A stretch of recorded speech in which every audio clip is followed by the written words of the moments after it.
coming to you from my office today. The book that I want to talk about for my first vlog is Hood Feminism, Notes from the Women That a Movement Forgot by Mikki Kendall. When I say I enjoyed this book, I mean that because I felt like I learned a lot, and it was a lot to absorb. Definitely not something that I would recommend reading in like a day or 2 days.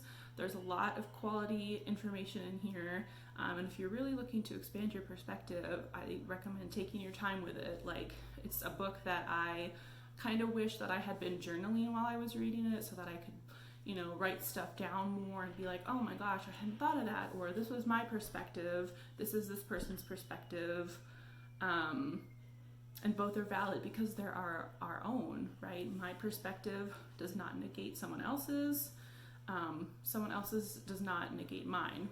So I think a lot of people get confused when they're like, oh, well, I haven't seen that happen to that person. And it's like, well, you weren't watching them. So the sense of community that I feel in this book is really strong. It's really strong. So something that one of the main premises of this book is that Black communities do not need white saviors to come in and save them. And I think that it's important that we make sure resources are readily available to everybody, regardless of gender or color or wealth, whatever viewpoint you want to look at it from.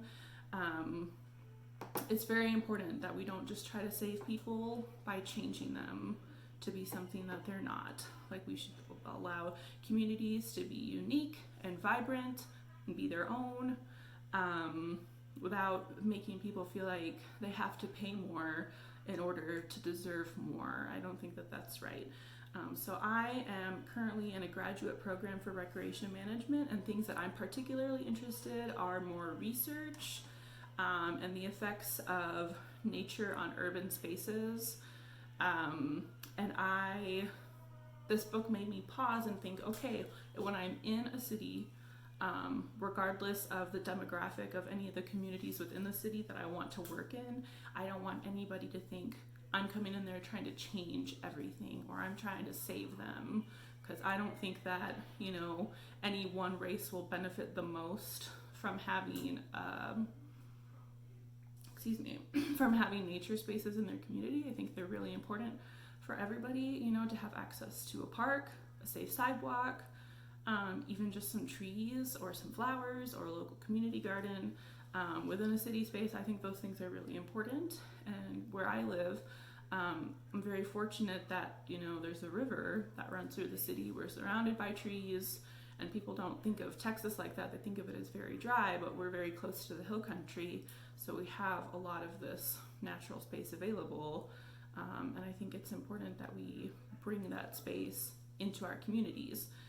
So reading this book just reinforces to me that if I'm in a career, hopefully, where I can work on those kinds of things, that I just don't ever want to make it sound like I'm trying to make it better for you. I don't want it to make it sound like I'm pitying a community or that I'm trying to save them, because I really just strongly believe that communities deserve access to these spaces to be healthy, or as healthy as they can be.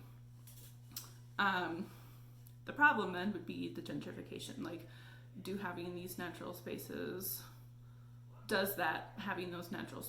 make your area more gentrified? Because I think that that's important to know.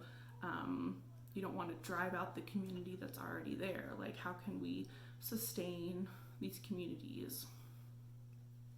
Another thing from this book, a quote she has: "We pretend the problem is the girls with the hoop earrings and the fishnets. We hop on a bandwagon, venerating standard English over African American vernacular English, only to end up angry that even as it is derided, everyone else feels free to capitalize on it." And I think, how true is that? That things, trends started within the Black community, become mainstream, but at the same time, people, are very, can be subliminally, if not outrightly, quite racist.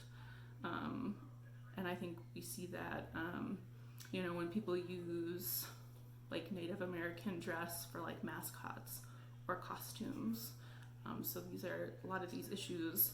They're not even just things that pertain to the Black community. And I think sometimes white people might have a hard time being like, oh, well, I never did that. It's like, maybe you didn't, but we're also to the point in society where maybe you never did do that, but what did you do to combat that? And I think going forward, that's what I want to think about. So I can read these books all I want to get the perspective, but what I really need to be able to do is act upon it. So that said, I encourage you to read this book. Take your time with it. You'll learn a lot.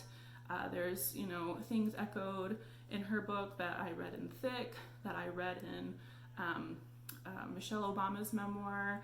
All of these books cover same topics, and you know why? It's because they matter.